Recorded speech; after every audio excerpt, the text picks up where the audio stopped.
Olá, bem-vindos a esta nossa conversa de hoje. Vamos mergulhar nos escritos de Amós, um profeta bíblico que, olha, não tinha papas na língua, viu? Verdade. Nossa fonte são trechos do livro dele mesmo, o 30º da Bíblia. E o interessante, né, é que Amós não era da elite, nada disso, era um pastor de ovelhas lá de Tecoa, cuidava de sicomoros também. Uma figura bem diferente, né? Vindo do sul para profetizar no norte. Exato. E ele surge num período bem específico, reinados de Uzias em Judá e principalmente Jeroboão II em Israel. Isso uns 2 anos antes de um terremoto bem grande que marcou a época. Então, a nossa missão aqui hoje é tentar desvendar a mensagem principal de Amós. São alertas bem fortes, né?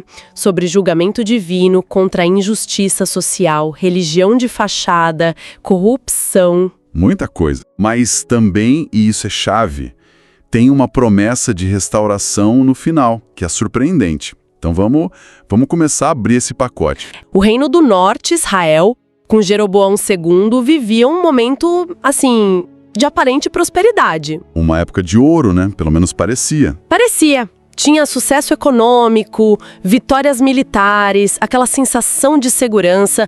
Só que aí chega Amós e, tipo, rasga o véu. Ele denuncia uma podridão moral, social, que estava lá por baixo de tudo. A abertura do livro já dá o tom, né? Deus rugindo de Sião. Como um leão, né? Amós 1.2. Exato, como um leão pronto para atacar.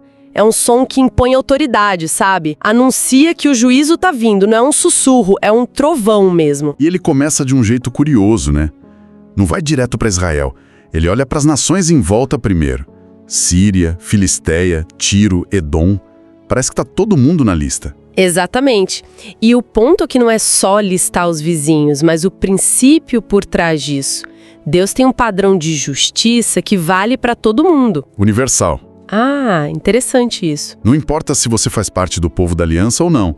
Todas as nações são responsáveis por como agem. E os pecados que ele lista são pesados, sabe?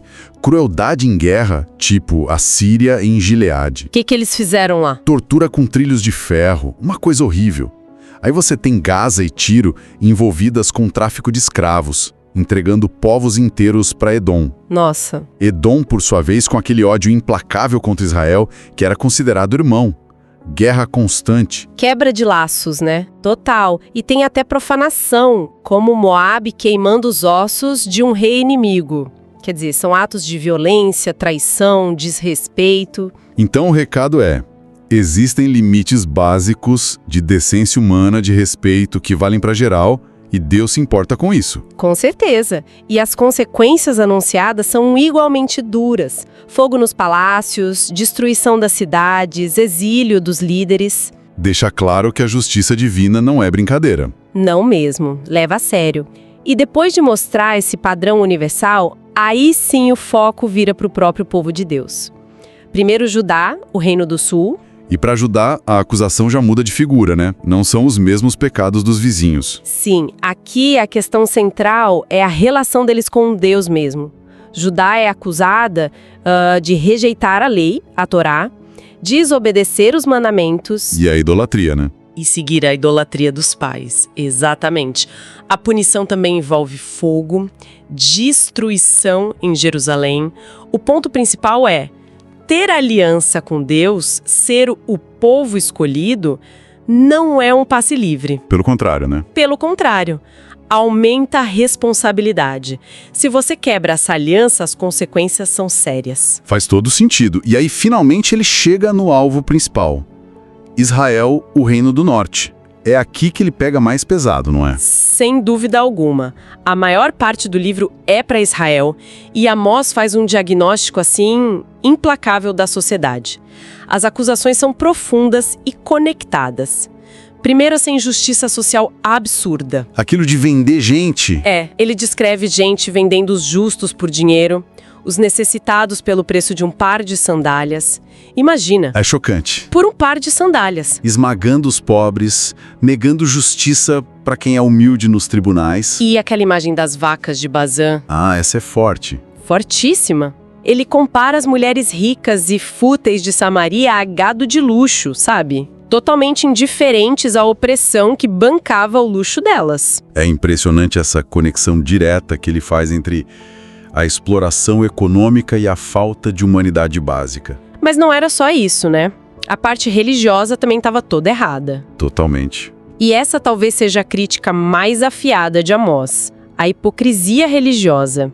Porque, olha, tinha muita atividade religiosa acontecendo. Festas, sacrifícios, música alta nos santuários. O povo achava que estava abafando, né? Exato, mas aí Deus fala por Amós: eu detesto as suas festas religiosas.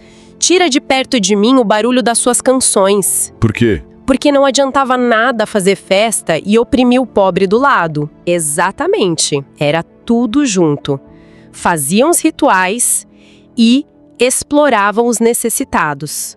Usavam nos santuários as roupas que tinham penhorado dos devedores, bebiam vinho comprado com multa injusta. Que coisa. A adoração estava toda misturada com imoralidade, com idolatria também. Então, para Amós, essa religião que não se traduzia em injustiça na vida real era pior que inútil, né? Ofensiva a Deus. Ofensiva. Ele resume o que Deus quer naquela frase super poderosa: eu quero que a justiça jorre como água e a honestidade como um ribeiro que não seca. Justiça e honestidade como um rio constante. Isso. A verdadeira adoração se mostra aí na prática. E tudo isso acontecia num clima de tá tudo bem, de autossatisfação, as elites vivendo no maior luxo, cama de marfim, banquete com carne boa, vinho caro, perfume importado. E ignorando o caos moral e social em volta. Completamente. Se achando o máximo por causa de umas vitórias militares, como se fosse mérito só deles, esquecendo de Deus. E ainda por cima, ingratos e surdos para os avisos. Sim, Amós joga isso na cara deles. Esqueceram que Deus os tirou do Egito, que deu a terra para eles. E pior, quando Deus mandava profeta para alertar... Tentavam calar a boca do profeta. Exato, tentavam silenciar. E ainda corrompiam os nazireus, aquelas pessoas que faziam votos especiais para Deus, tipo não beber vinho. Eles iam lá e ofereciam bebida para minar a dedicação deles. É uma rejeição consciente, sabe? É um quadro devastador mesmo. Fica a sensação de que Deus tentou, né? Tentou avisar de várias formas antes de chegar no limite. E o texto deixa isso bem claro. Lá em Amós 4 tem uma lista impressionante de, digamos, sacudidas que Deus mandou para ver se Israel acordava. Não foi por falta de aviso, então. Comparando até com as pragas do Egito e até destruição parcial de algumas cidades, tipo Sodoma e Gomorra. Uma série de calamidades. E qual foi a reação? Nenhuma. Essa parte mais triste. Depois de descrever cada desastre, Amós repete a frase que dói de ouvir. Mesmo assim, vocês não voltaram para mim, diz o Senhor. Uau! Isso é muito importante. Mostra a paciência de Deus, a insistência em buscar o arrependimento, mas também mostra a teimosia de Israel em ignorar tudo. O julgamento não veio do nada, veio depois de muita chance perdida. O que leva àquela ideia de que uma hora a corda estica demais e o julgamento se torna inevitável, né? É isso. Amós usa umas analogias bem do dia a dia para explicar. Tipo, o leão só ruge porque pegou a presa. A armadilha só desarmou porque alguma coisa caiu nela. A lógica é, se o profeta está falando, é porque Deus mandou a mensagem. Causa e efeito. Exato. A profecia é consequência da ação divina. E agora, essa ação aponta para o juízo. E ele desconstrói totalmente aquela expectativa que o povo tinha sobre o dia do Senhor. Assim, aquilo de achar que seria um dia de festa, de vitória para Israel, Amós vira a mesa completamente, né? Totalmente. O povo ficava ansioso por esse dia, achando que Deus ia esmagar os inimigos e exaltar Israel. Mas Amós chega e diz: ai de vocês que ficam desejando o dia do Senhor. Para que vocês querem isso? Vai ser dia de trevas, não de luz. Que virada! Ele compara um pesadelo sem fim. Você foge do leão e dá de cara com o urso.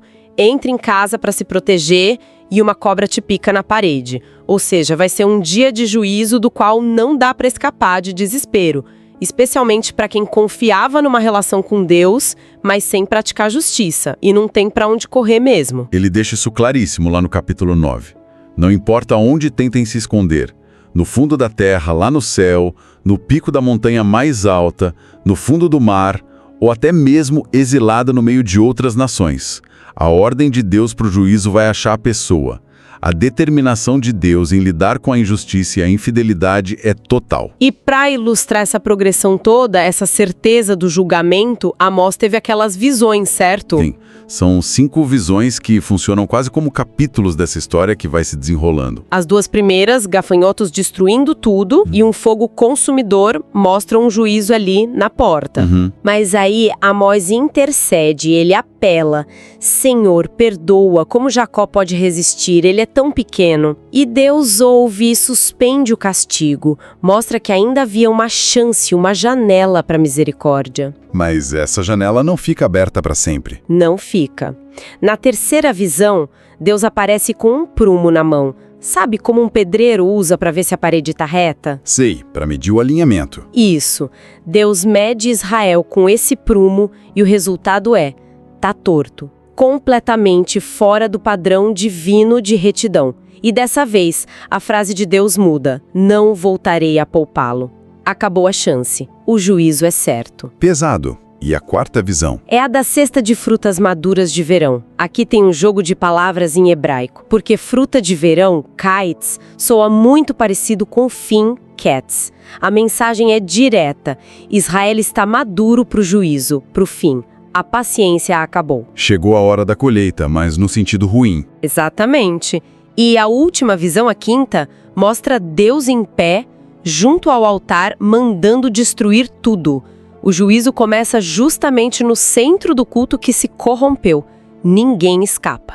E no meio disso tudo, Amós ainda arruma briga com a autoridade religiosa da época. Pois é, um momento crucial é o confronto dele com Amazias, que era o sacerdote do santuário principal do rei lá em Betel. O Betel era importante, mas tinha uma origem meio turva, né? Sim, foi um dos centros de adoração criados séculos antes para rivalizar com Jerusalém. Parte de um sistema que Amós via como ilegítimo, corrupto, e aí o Amazias acusa Amós de estar conspirando contra o rei Jeroboão. Acusação de traição. E manda ele embora. Manda ele ir ganhar a vida profetizando lá em Judá, de onde ele veio. Tipo, some daqui com essas suas profecias de desgraça. Uma tentativa clara de calar a voz incômoda. E como Amós reage a isso? Ele se intimida? Que nada! Ele responde com uma força impressionante. Ele diz, olha, eu não sou profeta profissional, nem venho de família de profeta. Deixa claro que não tá ali por dinheiro ou status. Exato. Eu cuidava de gado e de figueira brava. Mas foi o Senhor que me tirou de lá e me disse, vai profetizar para o meu povo Israel. Ele reafirma que a autoridade dele vem direto de Deus, não da estrutura religiosa. E em vez de recuar, ele dobra a aposta, né? dobra. Profetiza um destino terrível para o próprio Amazias e para a família dele. E confirma de novo, Israel vai para o exílio, sim. É o clássico conflito, né? A religião oficial acomodada, tentando controlar a mensagem, e a voz profética que desafia, que chama para a verdade, doa a quem doer. Depois de tanta denúncia, tanta condenação, tem uma consequência que Amós menciona que é particularmente assustadora. Uma fome diferente. Essa é uma das imagens mais fortes do livro todo. Ele fala que vai vir uma fome sobre a terra, mas aí ele explica, não fome de pão, nem sede de água, mas fome de ouvir as palavras do Senhor. Nossa. As pessoas vão andar desesperadas de um lado para o outro, procurando uma orientação de Deus, uma palavra, e não vão achar. É o silêncio de Deus como parte do juízo. Justo na hora de maior aperto, a fonte da verdade se cala. Parece um beco sem saída. Um cenário totalmente desolador. Mas o livro não termina aí, né? E, incrivelmente, tem uma virada no finalzinho. Sim, e é isso que faz de Amós um livro tão poderoso e complexo. Depois de, 8 capítulos e meio de denúncia implacável, de anúncio de juízo quase sem brecha, Os últimos versículos trazem uma promessa de restauração, de esperança, que é, assim, radiante. O contraste é brutal e é de propósito. E o que essa promessa final envolve? Parece uma mudança de tom muito drástica. Envolve, primeiro, a reconstrução da tenda caída de Davi. Isso é um símbolo forte, né? Fala de restaurar a unidade do povo, uma liderança justa, ligada às promessas feitas a Davi. A linhagem davídica. Exato. Fala também de domínio sobre as nações vizinhas que sobraram, aquelas que antes foram julgadas. E descreve uma prosperidade na agricultura que é quase surreal. Como assim? O texto diz que quem está colhendo ainda vai encontrar quem está arando a terra para a próxima safra. A colheita vai ser tão absurda, tão contínua, é uma imagem de bênção abundante. Uau! E fala do retorno do povo do exílio, da reconstrução das cidades que foram destruídas e, o mais importante, de um futuro seguro e permanente na terra que Deus prometeu. Diz que eles nunca mais serão arrancados de lá. Então, como é que a gente junta as peças? Essa mensagem tão dura, tão focada na justiça, no julgamento, com essa esperança tão radical de restauração no final. Essa é a grande questão que Amós deixa pra gente pensar, né? Recapitulando, a gente passou pela denúncia feroz da injustiça, da religião vazia, viu os avisos que foram ignorados, as visões que selaram o juízo, a certeza das consequências. É uma mensagem que não alivia nossa responsabilidade de forma alguma. Mas, como você disse, essa não é a palavra final. Toda essa severidade é contrabalançada por essa promessa incrível de um novo começo, de bênção, de restauração total que vem de Deus. E é essa tensão, essa combinação que mantém Amós tão relevante até hoje, não acha? A paixão dele pela justiça social como parte integral da fé verdadeira, isso continua desafiando igrejas, sociedades. Com certeza. A crítica à religiosidade que é só aparência, que ignora o sofrimento do outro, e o alerta para a gente não ficar acomodado, especialmente quando as coisas parecem ir bem. São mensagens que não envelhecem. Será que o que a gente diz crer bate com o jeito que a gente vive? Fica, então, a provocação para quem nos ouve refletir. Como é que essa convivência no mesmo livro, de um julgamento tão detalhado, tão severo, baseado na justiça de Deus, e uma promessa de restauração tão completa, tão generosa, baseada na graça dele? Como isso molda a nossa imagem de Deus? Parece que justiça e misericórdia andam juntas ali, de um jeito inseparável, misterioso até. Exato. E como essa dinâmica entre a gente ser responsável, sim, pelas nossas ações, mas ao mesmo tempo ter sempre aberta a possibilidade de um futuro redimido, como isso pode inspirar ou desafiar a gente hoje quando a gente pensa sobre justiça, sobre sociedade e sobre o que realmente significa ter esperança.